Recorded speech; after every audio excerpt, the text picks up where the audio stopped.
তবে আয়েশা শোনো, আমি নবীজির আগে তুমি যদি মারা যাও, ইন্তেকাল করো, তাহলে আমি তোমার জানাজা পড়াবো, তোমার দাফন কাফন সব সমাপ্ত করব। সুবহানাল্লাহ।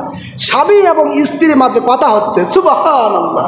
কত সুন্দর কথা, কত বিনয়ী কথা, পরকালের কথা, বলেন সুবহানাল্লাহ। আর আমাদের স্ত্রীদের সাথে আমরা কি কথা বলি? মোটামুটি বাইরে থেকে ভ্যান চালিয়ে কাজ করে এসে যদি দেখা যায় যে রান্না কোনো হয় নাই, ওদিকে 4টা বাজে, তাহলে এর বাচ্চা, ওর বাচ্চা, তার বাচ্চা, আর একটাও বাকি থাকে না, ঠিক কিনা বলুন? আর মাঝে মধ্যে বাস এবং কাঠের লাঠি, এরা তো ফ্রি, ঠিক কিনা বলেন? কিন্তু হাদিসের মধ্যে পাওয়া যায়, রাসূলুল্লাহর জীবনের মধ্যে পাওয়া যায়, আল্লাহর হাবিব যখন তিনি বাইরে থাকতেন, কোন যুদ্ধে থাকতেন, ঘরের মধ্যে যখন এসে দেখতেন যে আম্মা জানদের এখনো রান্না বান্নার কাজ বাকি রয়েছে, রুটি তৈরি করা এখনো বাকি রয়েছে, আল্লাহর হাবিব সব কষ্টগুলো ভুলে যে আম্মা জানদের রান্নার কাজে নবীজির সহযোগিতা করতেন। সুবহানাল্লাহ। এই হচ্ছে আমার রাসূল, এই হচ্ছে আমার নবী। এজন্য আল্লাহ পাক বলেছেন, ওয়া ইন্নাকা আলা খুলুকিন আযীম। হে রাসূল, হে নবী, আপনি হলেন সুমহান চরিত্রের উপরে প্রতিষ্ঠিত, বলেন সুবহানাল্লাহ। সেই নবীজির সুন্নাত আদর্শ আমাদের জীবনে লাগানোর দরকার আছে না নাই? বাস্তবায়ন করার দরকার আছে না নাই? স্ত্রীকে গালিগালাজ করার আগে একটু নবীজির কথা চিন্তা করবেন, পারবেন তো ইনশাল্লাহ? সম্মানিত হাজিরিন, আল্লাহর হাবিব আস্তে আস্তে করে অসুস্থতার মধ্যে পড়ে যাচ্ছেন।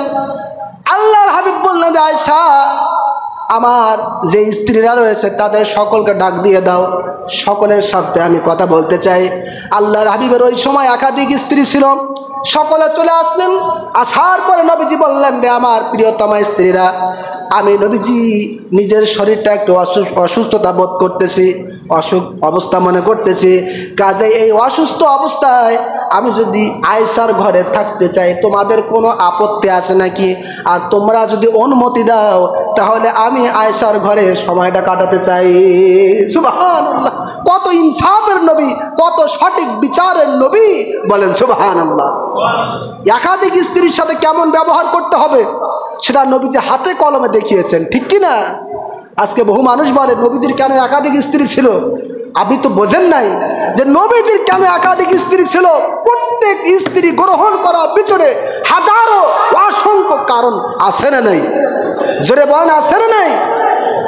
কাজে নবীজির সম্পর্কে কথা বলতে হলে একটু হিসাব কিতাব করে কথা বলতে হবে, ঠিক কিনা বলুন? হযরত রাসূল কারীম সাল্লাল্লাহু আলাইহি সাল্লাম বললেন, আমার প্রিয়তম স্ত্রীরা, তোমরা যদি অনুমতি দাও, অর্ডার দাও, তাহলে আমি নবীজি এই অসুস্থতাকালীন সময়টা মা আয়েশার ঘরে আমি কাটাতে চাই।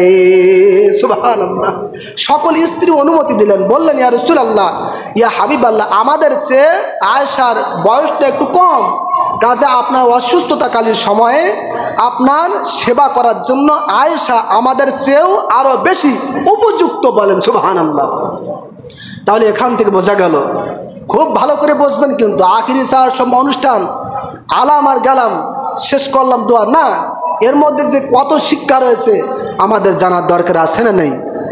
এখান থেকে বোঝা যায়, কারোর যদি একাধিক স্ত্রী থাকে, 1 2 3 4, যদি কারোর একাধিক স্ত্রী থাকে, তাহলে কোনো স্ত্রীর পাশে যদি একদিন সময় আপনি বেশি থাকতে চান, তাহলে অপর স্ত্রীর কাছে অনুমতি নিতে হবে। এটা আমার নবীজির সুন্নাত, ঠিক কিনা বলুন?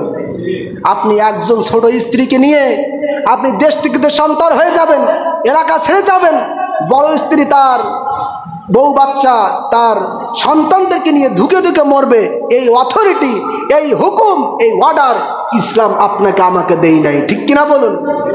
যদি সকলের সাথে সমান বিচার করতে পারেন তাহলে আপনি একাধিক স্ত্রী গ্রহণ করতে পারেন, নতুবা আপনার একাধিক স্ত্রী গ্রহণ করার কোনো সুযোগ আছে? জোরে বলেন, আছে? কাজে দ্বিতীয় বিবাহ করার আগে একটু চিন্তা ভাবনা করবেন, আল্লাহ তাআলার কাঠগড়ায় কিন্তু দাঁড়াতে হবে, ঠিক কিনা বলুন?